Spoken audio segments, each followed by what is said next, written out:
Hey everyone, welcome to another exciting episode of First Impressions on the Scratch a Track podcast presented by the Junior Rip Show and co-produced by Mr. IVEST. I'm And I am Grim, and today we are talking about ice, death, planets, mushrooms, and lava. I'm not holding it up because it's not here yet. It's not here yet. But it is the When's it coming? Not We the don't know most yet. recent release by No. one of our favorites, King Gizzard and the Lizard Wizard. But it's only third in 2022, so just kind of throwing that in there. And it will be the third, in October. Yeah. They were like, hey, they were just kind of like, hey, what are you doing this month? Oh yeah, we're just releasing 3 albums. Yeah. We're not really sweating it. Yeah. So one of 3 in October. Yep. Yeah. But, dude, when they kind of came out and said that they were releasing 3, I was like, wow, it's ambitious. Very at ambitious. this point, though, I can't say I'm shocked by anything. No. Right? It is ambitious. But this is, they did Made in Timeland, and that was kind of like a, 2 15-minute jams, right, side by side. And then, we'll talk about Laminated Denim, but that's kind of similar in its format, I guess you would say. So I was like, maybe they'll come out with, a couple little things. And although this only has 7 tracks on it, dude, this is well over an hour. Yeah. So it is, 64 there's material. minutes. Dude, I was just shocked when I read that. I mean, I think the shortest song is still over 6 minutes on it. It's pretty crazy, dude. Well, and it's hard to even say that they have phases anymore because they do all these things and just kind of do whatever they want. But I would say with this one in particular, if there was ever their jam band phase, I mean, this is the one. Yeah, jam. And they pretty much kind of lay that out when they talk about the way they recorded it, where they basically just picked a key and picked a tempo and just went with it. It wasn't about riffs. It wasn't about anything like that or a preconceived batch of words. They just kind of went with it. Right. Well, and that was, it was interesting. They said that basically what inspired them was the song The Dripping Tap off Omnium. Yeah. Which is 18 minutes. Yeah. But dude, yeah, I mean, it's kind of cool. They just sort of went in the studio with that kind of mindset and they just recorded this in a week. Yeah. And it's like, wow, what are you doing this week? Oh, we're recording an album. Yeah. And I think on every track, I want to say most everybody's credited with, definitely with the music. And I think for the most part, lyrics too, which is interesting. And I don't know. Another thing that I know you wanted to talk about was how they sort of focused in each song on using a different mode and what a mode is. Yeah, which for someone like myself who has very little musical knowledge, the main thing that I know about music is I like listening to it.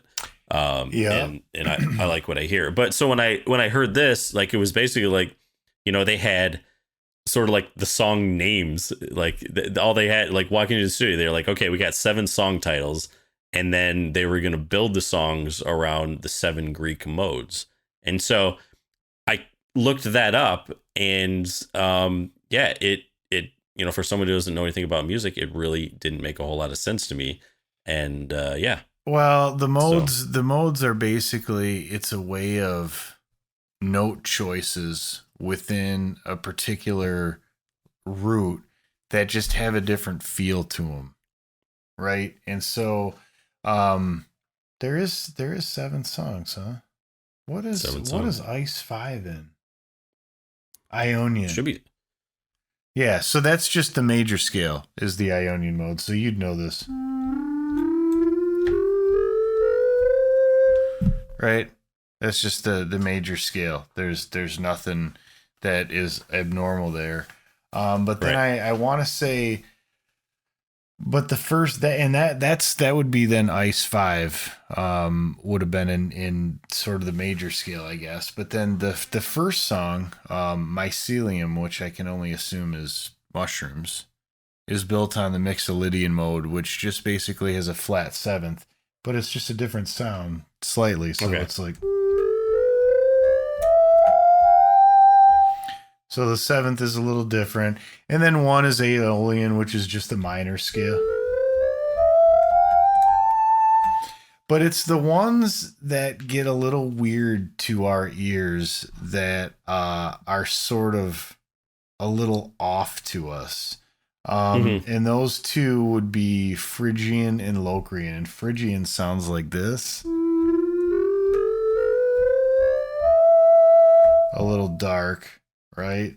And then Locrian's on B, so that one sounds exceptionally weird to us. And there's actually very few songs that have ever been sort of made within that mode. I think one of the only other popular ones that comes to mind is, I'm not sure if it's Army of Me, but it's one Bjork song that I remember reading about, and it specifically called it out as like, well, it's in Locrian, which is weird because not many things are, and that just interesting. It's just sort of, some of them are a little uglier than others. And some of them sound really familiar because that's the stuff that a lot of the music that we listen to is built on. And so I mean, it was interesting. I know I was talking with Mr. IVEST about modes because he's sort of learning about them in guitar, and it just becomes sort of a different, it's like if you're cooking, right? Like there's just different spices you would use. Is it, I guess, a way to think about it. So I don't know. I didn't realize that they did that until you brought it up, and then I read a little more about it. Right. Yeah. I mean, I just thought, it's cool. I guess, if you're going in with sort of a mindset, and maybe I wouldn't say like, you're putting yourself in a box, but it's sort of like maybe a creative restriction or something like that, where you're like, hey, we're like, this is what we're doing for this one, and it's you go with it, right? Yep. Just, and that's just what it is. Whether it's like they're doing their microtonal stuff, sure, it's just a different framework, ideas and themes to go by and everything. So, and to me, I just thought, this is I just really enjoyed this album. Like my overall first initial impression of it was when I put it on, it was just it's not too intrusive or like in your face. Like it rocks. It does rock at some points, but it's not thrashy. There's like it gets into a kind of a good groove. And like you said, I mean, if it's jammy, I mean that makes sense. Right? And it very much is. Very much is. So now granted we're not scratching it, but do you have a favorite track? A track that I would scratch? No, a favorite one, because we're not there yet. We're not so scratching so the two that really stood out to me and that I liked. I really like the first one. Because I like the way they say mycelium. It's just kind of fun. Like I just like the way they sing that. I'd like to see the lyric sheet on that. I mean, there is more than mycelium, but it would be like a list of mycelium like 20 times in a row. Yeah. And I do like Hell's Itch, and I do like Iron Lung, not to be confused with my Iron Lung. Sure. But I believe it's okay. I'm not sure if it's Ambrose Kenny Smith who sings on Iron Lung. He's the one I believe who raps in the band on the songs. But the way he sings, he's kind of got this interesting voice. I don't know if it's a little high pitched, a little nasally. It's just very unique. Yeah, it's very unique. But I'm sure it's him singing, and really like the way he just says iron. There's just something really funny about it.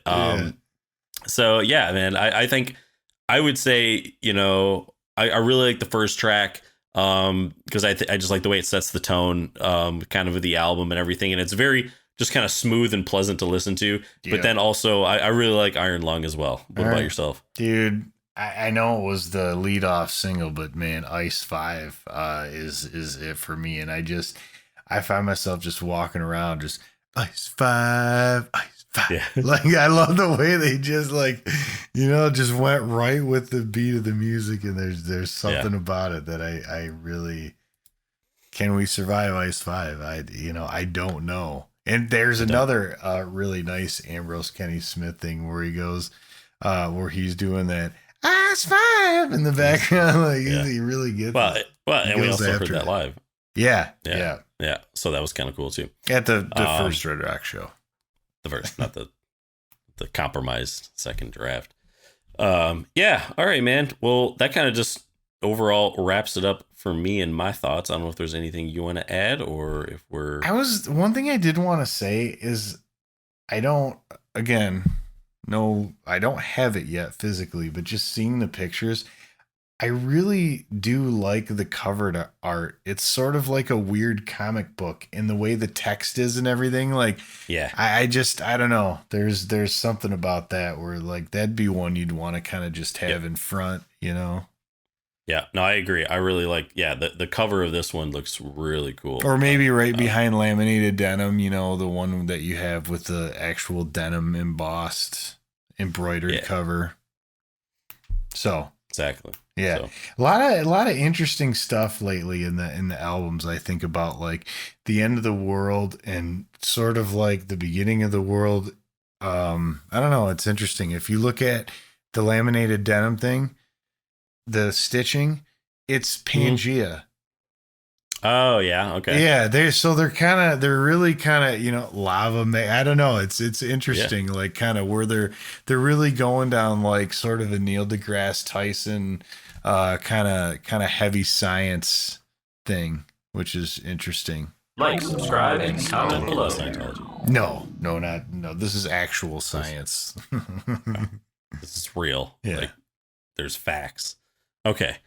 All right. Well, I think that about wraps it up. I'm sure we will be having another one about laminated denim coming out very soon. I can't get it off my turntable right now. Exactly. So this is our first impression of Ice, Death, Planets, Lungs, Mushrooms, and Lava. And now it is time to go on the Doom Groom Show. Scratch the Track is produced by the Doom Grim. Additional music provided by More. That's ... MORE and the Tims TIMNZ. Copyright 2020 to the Doom Grim Show.